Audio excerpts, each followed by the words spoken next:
hang on to your seat, baby, because this one's a screamer.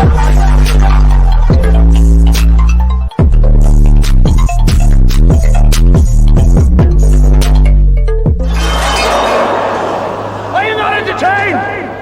Are you not entertained? What is going on, Entertain? So today I'm coming to y'all with another Zeus Town Hall. Make sure you hit that like button, hit that subscribe button, let me know what y'all think about this video, okay? So, first, let's talk about the sneak peek they dropped. We all know the Baddies premiere is tonight, and it's Cinco de Mayo Baddie shot o'clock. I'll make sure I have our shots tonight for the after show. Anyways, they dropped a sneak peek, and the sneak peek is of Suki and Sapphire talking. Now, if you guys don't know, Sapphire, Suki was filming before she decided to up and dip for the show. And a lot of people have sort of rumored that she only came again back so that Sapphire could come for the show again. And that's why she even came back once again. And once her spot was secured, that's when she bounced off and went to Ray J. So apparently she was doing her a favor once again. So once the sneak peek dropped, we saw Sapphire get emotional, which we'll talk about in the show tonight more in detail because, you know, the recap. But Sapphire commented something on the Zeus page when the sneak peek dropped. She said, I don't give a F at this point either. A B already took accountability. What the F more y'all want from me? End of the day, she shouldn't have been talking about nobody's effing kids, nor telling me she made me. The F? What's the point of saying you forgive me? You went to Jamaica in November for her B-Day 2 months after the show aired. Went to the clubs, went to the reunion, went to Vegas for multiple days after that. Took pics together, etc. Then you get on camera and try to play me. Suki would be on the internet talking big ish about me while her daughter at my effing house.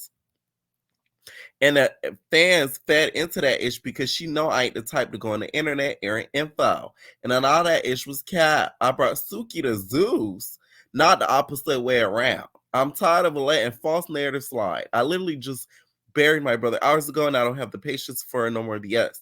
Who gives a F if I cry? I'm an emotional woman. In the F, I be minding my business. Then she goes online, mentioning me again, reigniting a Sapphire hate train. I don't give a F no more. Rest in peace. Kenny, which is her brother. Okay? Here's how I feel.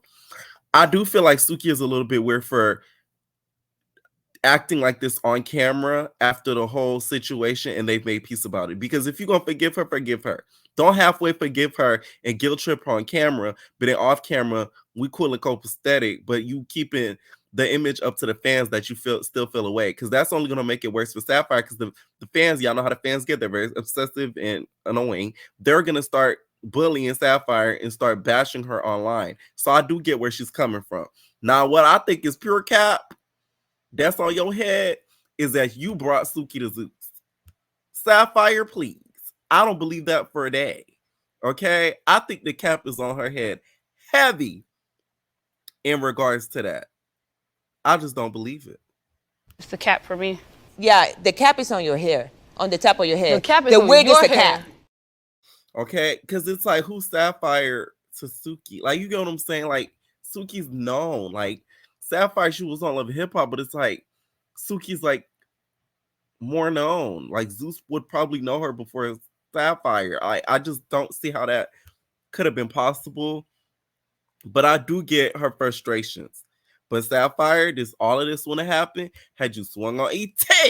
I know ET somewhere laughing in South Central, watching this sneak peek, laughing at the fact that they're still having a little bit of a fallout due to her. Okay, I just feel like if she had Suki's back from the jump, none of this would have ended up happening to even begin with. All right.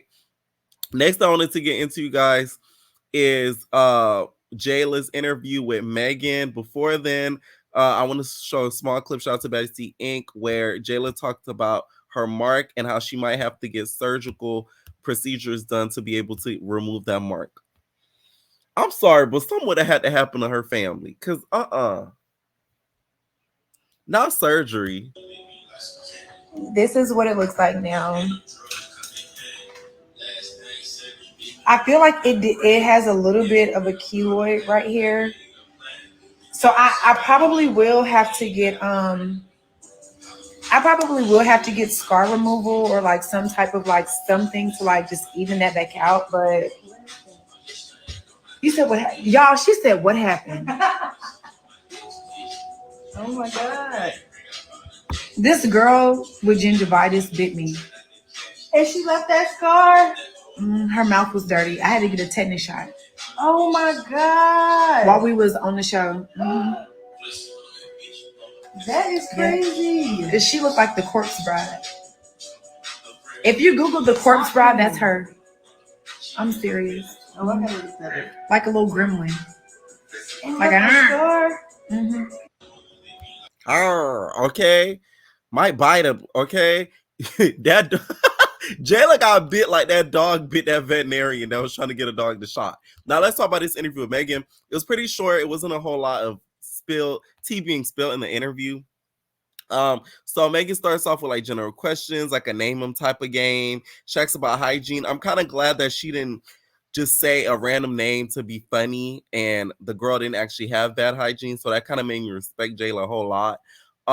She asks who's the weakest link, and she says Gretchen. Of course, that's not a surprise because she ate her skin. She asks who's the worst fighter, and she said it's Dia.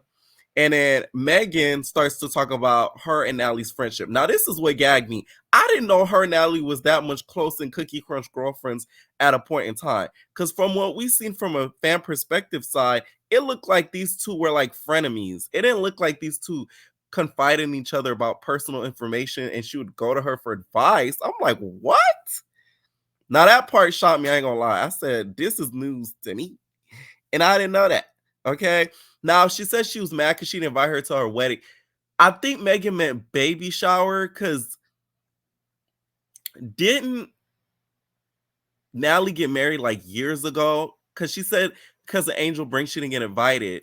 And I remember Basketball Wives was filmed LA when Mehgan was on not too long ago. And Natalie Ben got married. So I think Mehgan misspoke, but I may be wrong. But that's just from what my memory recollects. All right. So she feels like Natalie's like nobody's friend and she cares just about money and herself, which I'm like, duh. Like, everybody knows that. That's not a shock. Like, you'd be a fool to think so. It's about family and her money. Okay, that's it. Okay.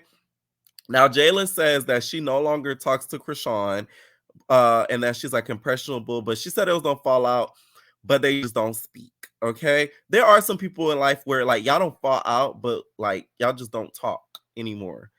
So I kind of get that 100%, and sometimes it's a little bit awkward bumping into them because it's like, ooh, hi, I'm not mad at you, but we just don't talk. But hi, like that type. So I get what Jayla meant with that 100%. Now Mehgan talks pay. How ironic. Anyways, she talks about pay and about like how some baddies get paid more than others. Now, this I agree with. Mehgan makes sense because she says she doesn't like how they bring on special guests and they get paid buku bucks to stay for a couple days, while girls that stay there the whole season end up getting boop bop shaboop boop upside the head, get paid way far less than the girls that are special guests with millions of followers. I said thank you. Although business-wise it makes sense, morally it's messed up. And morally as a baddie, not all baddies should be able to deal with that and be okay with that. So I get that part 100%. So Mehgan was speaking truth when she was saying that. Now we start to talk about spirituality. And I'm like, Jayla says she's a self-proclaimed witch. Since when? Now you know she practicing brouhaha against Gretch. Gretch literally is going to turn into a gremlin very soon. Okay? Now she talks about some of her abilities, about how certain things she hears, certain things she starts to get a feeling over, and that's how it relates to her spirituality. So she talks about that sort of in depth. And the interview sort of ends there, and she kind of gives Mehgan her flowers. Although, you know, I said a little, you know, I've thrown shade and stuff at Mehgan. I do think she does do her big one in regards to being in the industry because she does keep her name either in the blogs or on television, like from going from show to show. you got to give her props on that. Like, I'm never gonna give a bitch her props, and she does keep up, you know, a TV personality persona. Like every year she's on either another show. It's the way she finessed to get on Basketball Orlando still boggles my mind, because I'm like, she ain't a basketball wife. She don't live in Orlando, and she ended up being like the forum woman for the show. Like, make it make sense. Like, that's the bitch. That's the boss bitch right there. And I don't even like the bitch, but it's like that. You gotta give her respect for that. So shout out to her for doing that and being able to finagle and do that. Okay. Next, I wanted to get into you guys is this whole theory about Scotty and Razor. Baddie stole my luck. Now, okay, I know a little backstory to this. Y'all don't be mad at Scotty. For the promo shoots, y'all remember I told y'all before the season promo pictures dropped, they was going to all wear all black, except for Natalie, atrocious pink wig. There's a stylist who styles them every year, and he's a fan of black. His name's Winnie. So because of him, this is Paige. You've seen him on Bad Boys as well. That's why Scotty and Razor ended up being both in all black. It had in that gold, not gold, but silver black piece. That's why they Scotty had that on. She didn't go in and look at Razor's page and say, "Ooh, let me get the same dress and gloves." No, because really think about it, this not even Scotty style, low key. So in the defense of Scotty, that's what really went down. Okay. Now she said, "I hate y'all would think this. I was styled for the promo. I didn't buy this look." Razor screaming somewhere, drinking from a bottle, laughing and kikiing because she did wear it first. Okay, that is a sort of a stylist faux pas for you to do something like that, especially with a op and somebody she doesn't, you know, too much of a big fan with. So I don't know how that slip up really could have been made, to be honest. Like, girl. Okay. Also, during the interview with Mehgan, Jayla mentioned that she thinks that Dia was one of the worst fighters of the season. Now she said, "I know I ain't no fighter, but one thing for sure, I never run." So I'm guessing she's insinuating that Jayla ran from a fight. Now there is some heavy insinuation that Jayla dug smoke from one particular baddie of the season. So we have to kind of wait to watch that kind of play out, because that is something that's been rumored out for the show. Okay, what are y'all predictions for tonight's episodes? Drop it down below. Okay, let me know what y'all think. And we out, babies. No personal thing.